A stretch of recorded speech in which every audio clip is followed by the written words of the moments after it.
Selamat pagi, sobat, rekan-rekan dimanapun berada. Mudah-mudahan sehat-sehat semua ya, sobat. Baik, lanjut ya, sobat. Untuk part 3 ya, sobat. Untuk apa?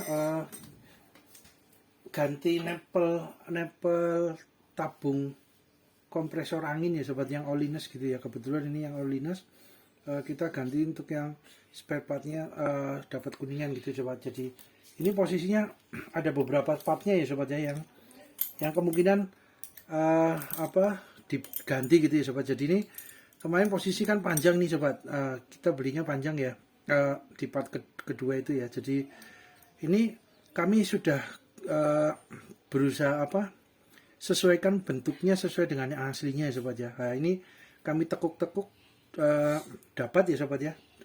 Dengan ya hati-hati juga, sobat, takutnya posisi pipa di dalamnya rongganya mampet gitu ya. Jadi kita kebetulan dapatnya dengan ini, sobat, dengan kebetulan dapat apa untuk membuat lingkarannya itu dari dengan obeng ini, sobat. Obeng yang gagangnya dari karet itu ya. Ya maksudnya ada lapisan karetnya, plastiknya, sehingga beliau harapannya tidak terlalu menekan ke bagian dalamnya, takutnya mampet gitu ya, sobat. Selang aluminiumnya jadi ini rongganya mampet lah itu. Jadi seumpama sobat mau agak mudah gitu ya, sobat ya, kita panaskan dengan blower ini ya, sobat. Blower untuk reparasi elektronik, handphone, laptop elektronik ya, sobat. Ini dapat juga untuk minimal membuat panas sedikit, sobat, agar mudah ditekuknya gitu ya, sobat ya. Dengan blower ini solder uap kan posisinya beliau hanya hawa panas ya, sobat, tidak pakai apinya gitu. Beda dengan yang torch itu ya, yang biasa buat yang buat torch itu yang obor. Jadi ya torch ya, obor itu kan ada apinya. Takutnya posisi ini kan ada finishing catnya takutnya meleleh gitu ya, mengelupas gitu ya, sobat. Jadi kami gunakan, kalau nggak solder uap blower, kami gunakan manual juga, sobat. Namun hati-hati, tekanannya di tenaganya terukur gitu ya, sobat.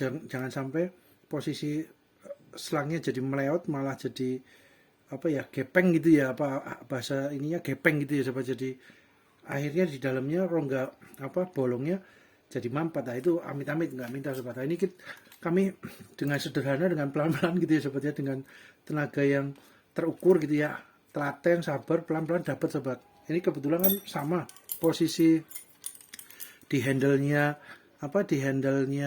obeng ini sama, sobat, dengan yang aslinya.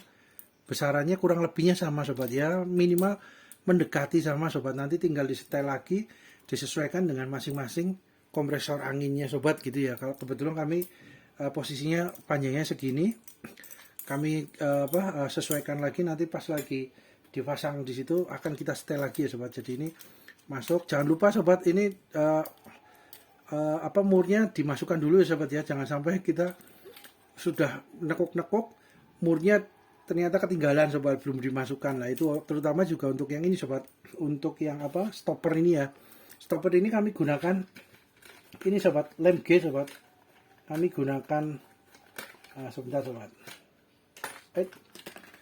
Kami gunakan lem G, sobat. Jadi stoppernya ini kami gunakan lem G sini. Kami tunggu kering, posisinya disamakan dengan aslinya, panjangnya disamakan ya, sobat ya. Jadi stoppernya ini dengan yang aslinya sama ya, panjangnya ya. Posisi ujungnya sini sama ya, sobat. Namun agak berbeda bentuk stoppernya ya. Ya harapannya tetap bisa, sobat. Nanti kalau semuanya terlalu panjangnya tinggal diamplas pelan-pelan, disesuaikan gitu, sobat. Tapi kalau berdasarkan ini sih sudah sama ya, sobat, antara besaran panjangannya ini dengan ujungnya dari stopper sudah sama dengan yang asli, yang original. Kemudian kami gunakan lem G, sobat, lem G, ujung sama ujungnya melingkar ya, posisinya sudah kencang lah. Ini jangan lupa, sobat, ini murnya dimasukkan dulu ya, sobat, sebelum stoppernya dikasih lem G. Itu murnya dimasukkan dulu, takutnya stoppernya sudah kepasang, murnya nggak bisa masuk, karena posisi kalau sudah dikasih lem G cukup kencang, sobat. Untuk membukanya lagi takutnya malah rusak untuk stoppernya gitu ya. Terus kemudian jangan keliru juga, sobat, Jadi mur yang menuju ke ini sobat, menuju ke mana regulator, menuju ke ini ya sobat ya. Nah, itu posisinya lebih panjang sobat daripada yang menuju ke nempel kuningannya gitu ya sobat. Nah, nempel kuningannya posisi seperti ini. Nah, ini posisinya contohnya dengan yang ini aja sobat. Yang ini yang ini terlihat. Nah, ini sobat. Berbeda dikit ya sobat, tapi berbeda. Jadi yang menuju ke mana? Menuju ke ini, kuningan ini itu lebih pendek sobat. Jadi masuk ke sini ini lebih pendek. Nah, ini juga nempel konektor kuningan tabungnya sudah kami kasih ini ya sobat, ini isolasi TPA untuk ledeng gitu ya, untuk untuk keran air gitu ya sobat, agar harapannya lebih rapat lagi celah-celah dari dratnya supaya anginnya nggak berobos gitu ya. Harapannya seperti itu sobat. Kemudian yang bagian sini sobat, nah ini contoh sobat ya. Nah, lebih panjang dikit sobat, ini samanya dengan yang ini. Nah, ini nanti masuk ke sama sobat ya. Jadi sama ini yang supaya ini ada mudah-mudahan terlihat sobat perbedaannya. Ya beda 2 mili kurang lebih, nggak banyak sobat, namun ada perbedaan gitu ya. Takut karena ini sobat, ini posisi stopper sini kan masuk ke sini sobat. Nah, ini kan masuknya nanti ke sini. Nah, ya gini. Nah, ini kalau ininya pendek takutnya enggak masuk ke ini sobat, ke mana? Ke dratnya yang di regulator gitu ya, di tempat saklar on off-nya gitu ya, saklar on off-nya. Jadi ini jangan terbalik ya sobat untuk murnya. Oke, terus kemudian ini ya sobat ya, ini kelebihannya ya kita simpan saja sobat, siapa tahu bisa digunakan lagi ya sobat. Tinggal kita membuat ini cupingannya gimana caranya, tempat ke bengkel bubut atau dipanaskan atau apa supaya beliau bisa membuat payung ya di sini untuk penguncinya gitu ya, bisa mekar nyekrok gitu ya bahasanya. Ya ini seperti yang ini ya sobat ya, yang seperti yang di sebelah sini ya, harapannya gitu ya. Jadi ini hanya kepakai separuh sobat, separuh dari panjangnya, yang panjang itu. Nah maksudnya ini ya sobat ya, dibuat jadi kayak payung gitu ya, ini ya bagian dimekarkan gitu ya, dimekarkan gitu ya, mungkin bahasa yang paling tepat. Nah, harapannya kami dapat bengkel bubut atau apa, atau ada rekan teknisi yang bisa ya, kita nanti bisa digunakan lagi sobat, ini kelebihannya gitu ya. Oke, kemudian kita ini ya sobat ya, jadi mekanismenya sekalian saja ya sobat ya. Jadi mekanismenya kenapa ada 3 lubang gitu ya sobat ya. Jadi 3 lubang ini posisinya kan seperti ini. Nah ini ya sobat ya, jadi ini masuk ke tabung ini, masuk ke sini ya sobat ya. Ini masuknya ke sini ya sobat ya. Ini kan menuju ke tabung, kemudian ini menuju ke sini sobat, ke regulator. Nah ini dengan bantuan ini ya gitu kan. Jadi kemudian yang sini dari mesin sobat, dari mesin sini tempat pompa anginnya masuk ke ini ya sobat ya, ke ini, terus kemudian masuk ke sini ke atas. Jadi kompresor itu kan kurang lebihnya ya sobat ya. Jadi bahasa sederhananya kan beliau di sini ada ada rangkaian gulungan kawat tembaga untuk dinamonya gitu ya, untuk teraliri listrik, kemudian beliau menghasilkan daya magnet gitu sobat. Daya magnet itu membuat asnya dinamo itu bergerak sobat. Nah, ketika bergerak, untuk yang oliness ini, yang tanpa oli, itu naik turunnya di sini sobat. Ada kayak semacam piston ya, semacam kayak seker gitu ya. Naik turun semacam kayak pompa untuk memompa udara. Nah, kemudian pompa udara itu masuk keluar ke sini sobat. Nah, keluar ke sini akhirnya masuk ke sini. Masuk ke sini.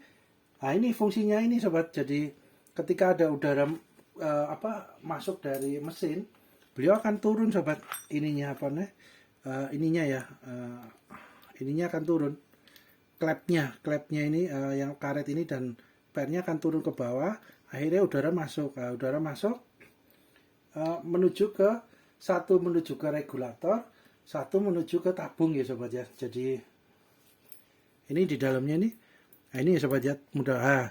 ketika ini ada tekanan udara dari atas, beliau akan membuka masuk ke tabung, masuk juga ke regulator. Regulator ini kan ada settingan untuk PSI-nya berhenti di berapa bar, berapa PSI gitu ya sobat, tekanan untuk ditabung.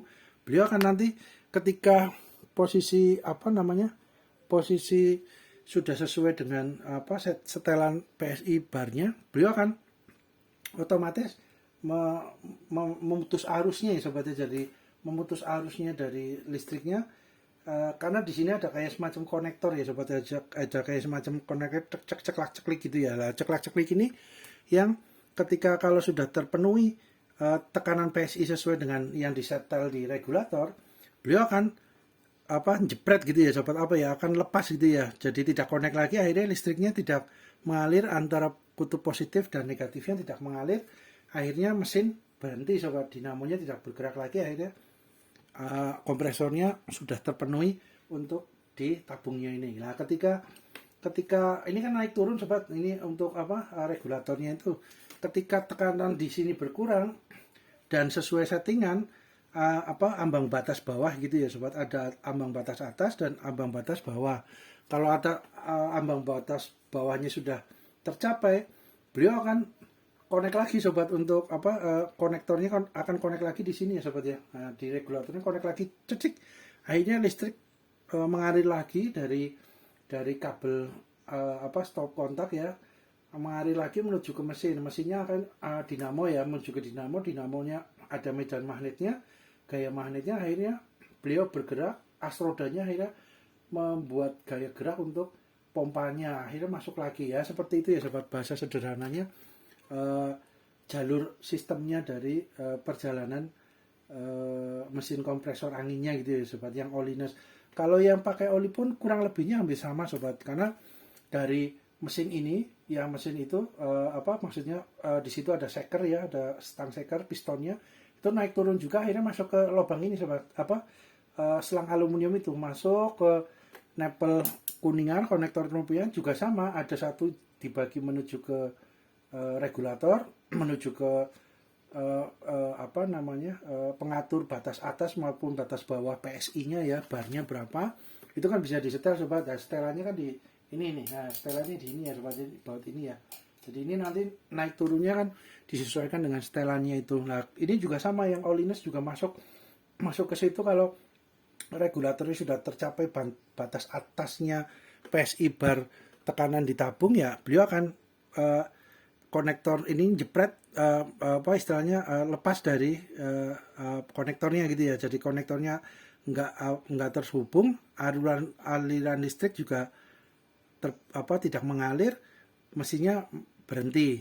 Kemudian ketika batas bawahnya tercapai dari settingan regulator ini, regulator PSI maupun tekanan PSI maupun barnya, batas ambang bawahnya sudah tercapai lagi, beliau akan konektornya akan connect otomatis ke atas lagi ya. Ini jepretnya di sini ya sobat ya, maksudnya konektornya naik turunnya di situ. Kemudian arus listrik yang positif dan negatif akan mengalir lagi, menghidupkan mesin kompresor yang pakai olinya ini sobat. Pistonnya naik turun lagi, kemudian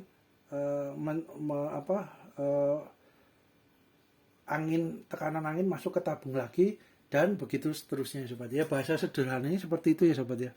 Nah, ini mumpung ini ya sobat ya, bongkar konektor nepelnya itu, jadi kurang lebihnya ada gambaran terlihat ininya sobat, pernya dengan klepnya ini ya. Ini kan warnanya hitam sobat ya, agak abu-abu ya, coklat ya ini, karena kan kena tekanan angin dari atas, dari mesin turun, ketika sudah regulatornya ambang atasnya sudah tercapai akan nutup. Nah, karena gitu jadi angin yang dari tabung maupun dari ini nggak keluar lagi ke atas sobat, nggak kembali ke mesin. Nah, ini fungsi klep sederhananya itu ya sobat. Klep karet ya sobat ya, karet ya, mungkin ada campuran plastiknya dikit atau karet murni mungkin ya sobat ya, karena agak kenyal juga. Nah, ini di bawahnya ada per sederhana sobat. Nah, sesuaikan gitu ya sobat ya. Ya, gambaran mudahnya, simpelnya gitu ya sobat ya. Jadi kemudian ini kita close up ke depan sini ya sobat ya. Kita berusaha ambil yang murdrat tertinggal di rumah. Murdratnya kita berusaha ambil ya sobat ya. Kita pause sebentar ya sobat agar kita rapikan, kita closekan dekat ke lubang itunya, lubang tabung kompresornya. Sebentar ya sobat ya. Oke sobat, kita lanjut ya sobat. Jadi ini sobat kebetulan kan nempel konektor tabungnya kan mungkin sudah karena usia ya sobat, memang udah lama juga kita gunakan kompresor ini, sudah berbagai project sudah kami kerjakan dengan kompresor ini ya, yang oliness maupun yang oli gitu ya, yang pakai oli maupun yang tanpa oli. Jadi kami selang-seling ya sobat, supaya kompresornya mesinnya nggak diforsir kerjanya gitu ya sobat, karena takutnya ketika terforsir sekali ini ya sobat ya, takutnya umur pakainya jadi lebih pendek ya sobat. Jadi kami kombinasi sobat, kombinasikan dengan yang oli, jadi giliran gantian gitu ya sobat, supaya kerjanya optimal tapi nggak terforsir banget gitu ya sobat. Itu bahasa mudahnya seperti itu. Jadi mungkin nempelnya karena sudah usia juga, terus ada korosi gitu ya sobat ya. Karena kan beliau kan terkena udara ya, udara kan biasanya tetap ada kelembaban ya, ada kandungan airnya gitu ya. Jadi ya mungkin karena itu ya sobat ya. Terus kemudian korosi, akhirnya beliau jadi mudah copot gitu ya sobat ya, karena korosi itu. Nah kemudian posisi ini sobat kebetulan karena agak lunak ya, karena ada korosi gitu. Nah ini kami pelan-pelan kami buat jalur 4 sobat. Ini ada 4 jalur, 1, 2, 3, 4. Jadi jalurnya sudah sampai dalam, tapi hati-hati juga ya sobat ya, supaya tidak mengenai ini sobat, rumah dratnya ini harus dijaga ya sobat ya, dratnya rumah yang ini. Jadi kita cuma ngambil murdrat yang tertinggal ini, tapi jangan sampai, hati-hati pelan-pelan ketika mengeroknya gitu ya, dikerok sedikit-sedikit itu ya sobat, agar membuat jalur 4 jalur. Kalau semuanya dirasa kurang, masih dicongkel dengan pelan-pelan dengan obeng yang ini masih agak sulit ya, maaf sobat, bergerak ya, maaf sobat, kaget sebentar sobat, maaf. Nah ini jadi ketika semuanya 4 jalur ini dibuat namun dirasa kurang, ya dibikin lagi saja sobat, pelan-pelan di arah yang lainnya untuk membuat jalur lagi. Lah ini kan sebenarnya mudah gitu ya sobat, tapi gampang-gampang sulit juga. Jadi mudah tapi sulit juga ya, gampang-gampang sulit gitu ya sobat. Jadi harus telaten, sabar, karena yang kita jagain kan agar sisa dari murdrat ini jangan masuk ke tabung, amit-amit, harapannya begitu ya sobat ya. Jadi kalau semuanya ini murdratnya bagian belakang tidak ada tabung gitu, wah gampang sobat, ini tinggal diketok dikit, ketok nah gitu, tok pasti langsung turun ke sana, ke arah baliknya, karena diketok dari sini langsung copot masuk ke sana. Nah, cuma karena ini tabung, nah itu yang jadi pertimbangan supaya benar-benar ini ambilnya ke sini, jangan masuk ke tabung. Nah itu yang agak gampang-gampang sulit ya sobat ya, harus telaten, sabar. Nah ini semuanya 4 jalur ini, 4 kayak jalur dibikin jalur 4 semacam cekungan, jadi istilahnya dipotong-potong ya sobat, dipotong jadi 4 piece gitu ya, supaya gampang ambilnya. Kalaupun kurang ya dibikin lagi sini jalur lagi ya sobat, jadi nanti potongannya lebih kecil-kecil lagi ya. Itu seperti membuat kayak semacam garis gitu ya, tapi agak dalam supaya memotong bagian-bagian ini ya, yang dijagain supaya jalur dratnya yang di dalam ini jangan sampai kena gergaji ya. Itu sobat. Jadi ini kami akan berusaha coba pakai ini ya sobat. Kami pakai isolasi ini sobat, isolasi kertas, kita kelilingkan ya sobat, supaya beliau ada namanya, jagain supaya nggak masuk ke dalam ya sobat, harapannya gitu. Intinya itu sobat. Jadi kita kasih isolasi ini dulu sedikit, harapannya nanti bisa untuk menjagain agar nggak masuk. Kalaupun kita sudah berusaha sobat supaya nggak masuk tapi masuk, ya sudah sobat.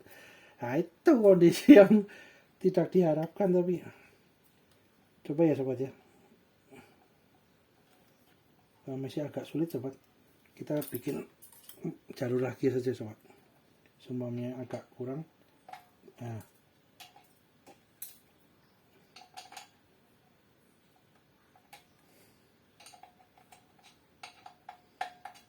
cari posisi yang paling ini ya sobat ya, maksudnya paling lunak gitu ya, kondisinya paling lunak. Nah, kita ambil yang posisi paling lunak, pelan-pelan aja sobat, telaten agar nggak masuk ke dalam. Oke sobat, agar durasi nggak panjang, kita pause dulu ya sobat ya. Oke sobat, ini sudah beberapa waktu ya, sabar, telaten gitu ya sobat, di kerok sedikit-sedikit, kerok terus ya. Tetap ini sobat, kita udah berusaha terbaik ya, berusaha, karena ini posisinya dalamnya ada tabung ya, tetap ada serpian sedikit-sedikit masuk ke tabung sobat. Jadi ya inilah kita nanti kita berusaha semuanya dengan 2 orang gitu ya, karena ini kan tanpa oli ya. Kalau yang pakai oli kan kalau balikan ada baiknya mesinnya dicopot dulu ya sobat. Jadi mesinnya dicopot, semua ininya yang mesin dicopot, konektor selangnya dicopot, baru nanti dibalikan gitu ya, supaya goyang-goyang dikit semua serpihannya masih bisa keluar dari sini, dari lubang ini ya boleh. Tapi kalau ini kan kebetulan tanpa oli gitu ya sobat, oliness gitu ya, jadi ya kita balik aja nggak apa-apa sobat. Nanti 2 orang ya sama sama kami 2 orang pegangan terus dibalik, harapannya serpian-serpian yang di dalam tadi masuk sedikit dapat keluar sobat. Tapi ini sobat, sudah terlihat ya sobat, mudah-mudahan terlihat. Jadi sudah cukup habis sobat, tinggal sedikit lagi benar-benar habis, serpian-serpiannya habis. Terus nanti dratnya tinggal dibersihkan, kita pasang untuk ininya ini masuk sini gitu ya sobat ya. Jadi kita pause dulu lagi sobat ya, untuk supaya durasinya nggak panjang. Bentar ya sobat.